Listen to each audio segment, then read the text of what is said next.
Francesca, and I know a lot of you, and I look forward to meeting a lot of new faces also at lunch. I come from Empire State University, and we are incredibly proud of our relationship with Anadolu University. My other colleagues from Anadolu are here as well.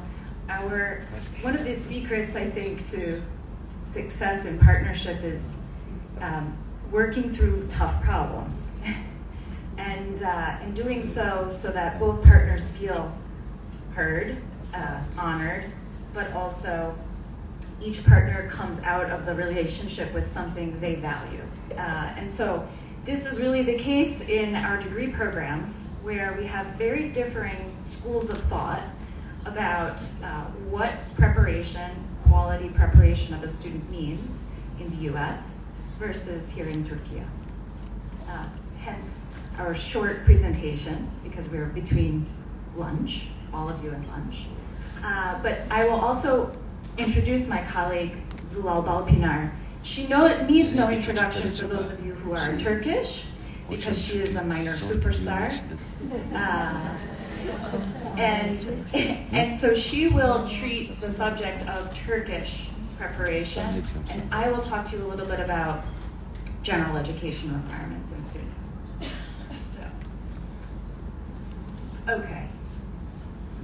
This is actually a group of students made up of Empire and Portland students here in Turkey during one of our study tours.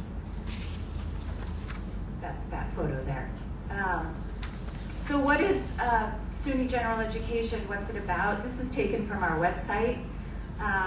As University of Arts and Sciences, we expect students to acquire the qualities of a broadly educated person. The purpose of university education is to enable students not only to accumulate information, but also to appreciate what is learned in a broad context, relate what is being learned to what is already known, judge what one is told rather than merely accept it, and use what is learned in a practical and intellectual way. So here's the beginnings of what we think about general education as an institution, but also as part of the SUNY family. And here, this continues. Student learning should extend beyond a single narrow discipline or field. Students should demonstrate an understanding of several diverse perspectives, and then there are examples, and be able to apply such perspectives to situations in which they must analyze, explain, or solve problems concerning human behavior, society, and the natural world. Like any other university-driven statement, if all of our students were prepared in this way, they would not need us any longer. We wouldn't have to discuss this. This is an aspirational statement, of course, but it does give context to why we require general educations and the spread of those courses. So where do these general education requirements come from? It is my belief that these come from the liberal arts tradition. And so the liberal arts college is very much associated with America, Americanness, even though the liberal arts tradition comes from European beginnings, male European beginnings. We can speak about that at another juncture. But the liberal arts preparation really is American. So one of the markers of liberal arts is the systematic exposure to a wide, broad range of ideas and concepts outside one's chosen area of study. And another really key element, if you associate the liberal arts institution with America, you cannot take away democracy. And so we also, as a public system of higher education, view our responsibility to educate citizens as one of the primary pieces of what we do. And then this final piece. In the US, for undergraduate education, and this is key, not graduate, professional degree programs and vocational schools are generally associated with more focused study. This is all morphing in huge debates that surround higher education today because we are all focused on workforce development and preparing students to actually apply what they have learned in the classroom, be it online or in person or hybrid, to something real in the world. So, what are the ways to fulfill these requirements? This is taken, again, from our website. I wanted to be sure that I took things that are actually searchable and just demonstrated. We say students may fulfill gen ed requirements in a variety of ways, including coursework taken at SUNY Empire, that's my institution, transferred coursework. This is the Anadolu coursework that we transfer. Prior learning assessment, that's something very specialized that we do, but it's gaining traction all over SUNY. And standardized examinations, testing out of a requirement. That's problematic in some settings. And this statement is unique to SUNY Empire State University. I will say that the way general education curricula are realized in all of the SUNY institutions differs from university to college to community college to specialized schools. And that's my ending slide. I wanted to introduce what Zulal Hoca is going to speak about in terms of the Turkish history of why the degree is more specialized, with one anecdote, and that is that on my last trip to Anadolu, we had a very large meeting. All of my colleagues were there, and we sat down with the department head and the rector of the university. It was very serious in nature. And one of the questions I was asked was, why can't our students do more specialized electives? These are business administration students, and we want them to have a proper grounding in business administration. And so we would like you to offer electives in business. And even though we're talking about electives, it has everything to do with liberal arts, it has everything to do with general education, and different concepts of preparation of students. After that meeting, I had the opportunity to sit down with students in a focus group. There were students and alums. And they were very open. I asked them about their experiences. They told me things they would change. They told me highlights of their experiences with us and with Anadolu. And one of the students said to me, I asked, what was your favorite class? And one student was brave and he said, well, I didn't want to take it, but it was photographic vision. Photographic vision is clearly not a business-based course. It has nothing to do with management or marketing, and it has very little to do with statistics. He said, I struggled at first to understand why I needed to take it.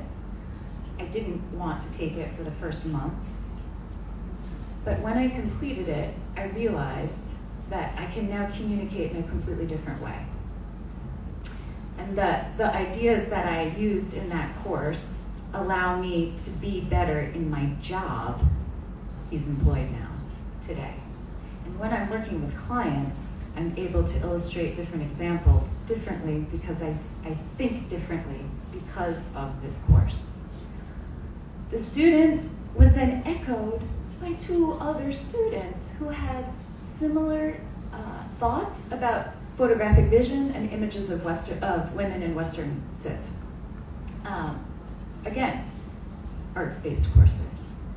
So there was this period of time where we discussed, and then a long plane ride home to New York, where I thought about what was asked by my colleagues at Anadolu University and where they are coming from and why, and where we are coming from and why, and what a crossroads it is for debate and for real meaningful discussion among us as a group.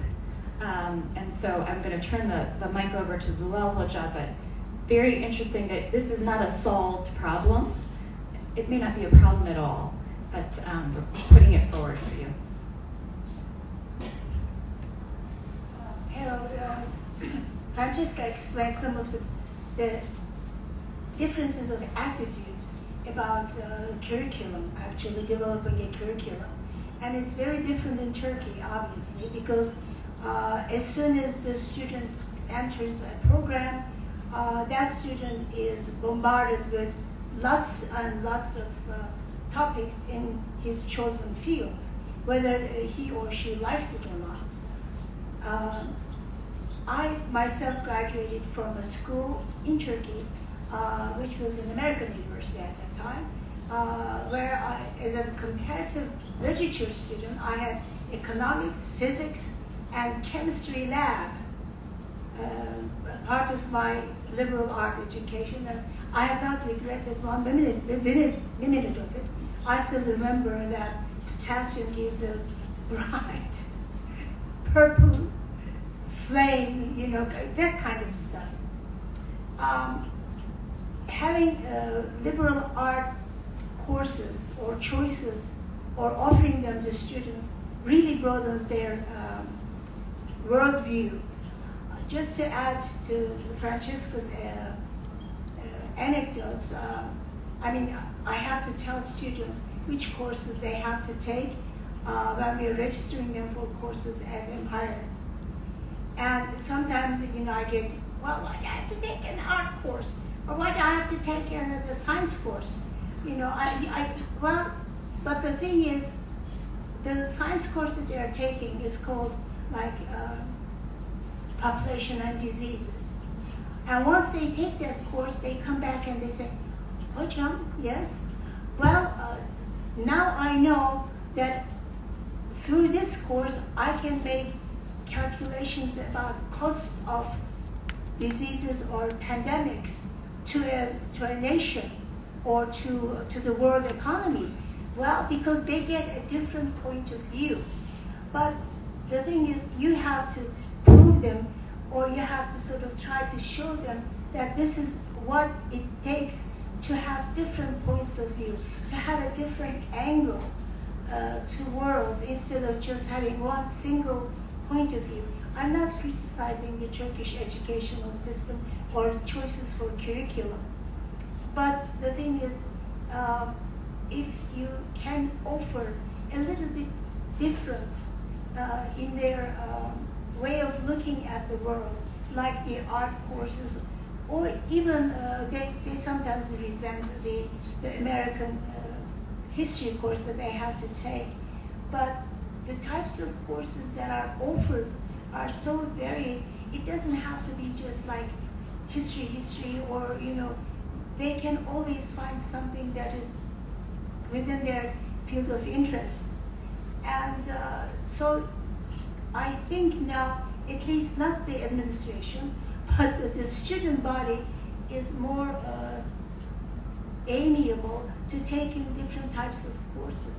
It's just a matter of just convincing them that this is what they might need. Because after all, they're taking 3-4 courses which are different in terms of their normal curriculum, really. Just as a personal experience, I would like to share with you that I used to teach a research course at the Faculty of Education to ELT students. And that research question, one of the final tasks they had to do was to choose a topic of their own and do an extensive research and write a paper and present it to the class. And I had a couple of no topics that they could not choose, and one of them was ELT. Because ELT is what's coming out of their ears.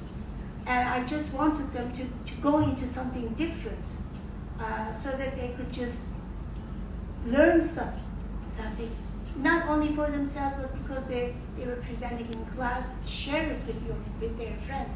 And this is what's happening with our dual diploma students. Now they have more information, or I shouldn't say information, but more a different worldview because they're taking these courses. And it's a matter of sometimes explaining to the higher echelons of administration that this is something they would need.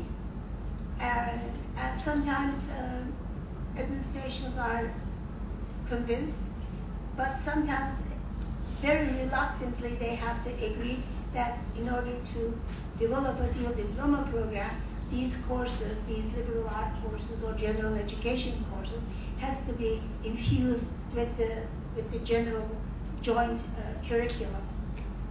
It's not that difficult, and it may just, especially to our new incoming friends from Pamukkale, it may just seem like a struggle, but it's not. It's not. You'll notice that your students will enjoy the change. It's a change of scene, and they'll enjoy it. Just be courageous, I think, and then just do it. Do it. I think everybody's getting hungry, so that's all I want to talk about it.